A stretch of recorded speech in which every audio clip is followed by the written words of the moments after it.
Preventive measures are key when it comes to certain aspects of our health. Lindsay Miller spoke with a healthcare professional on an upcoming set of screenings and the benefits they can provide.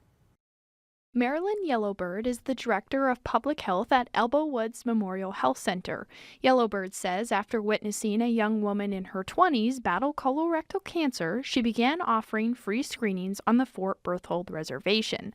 The American Cancer Society says colorectal cancer may be easier to treat when caught early on, though Yellowbird says the first 3 stages of the disease often go unnoticed. That is one of the most important things about colorectal cancer, is that you don't really feel anything. There are no symptoms until you're at your later stages. According to the ACS, the lifetime risk of developing the disease is a 1 in 24 chance for men and a 1 in 26 for women.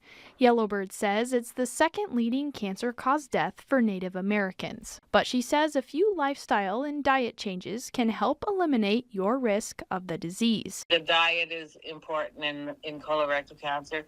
It's more of a hereditary thing as well. She says eating more fiber and getting exercise is beneficial, as well as knowing if other family members have had it. As for the screenings, they are non-invasive and pending initial test results, a colonoscopy may be highly recommended. In Newtown, I'm Lindsay Miller, reporting for your News Leader.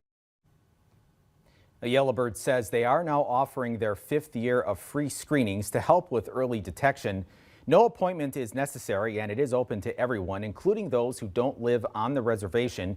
The screenings will begin March 13th in Parshall and end March 28th in Bismarck at the Good Road MHA Nation Satellite Office.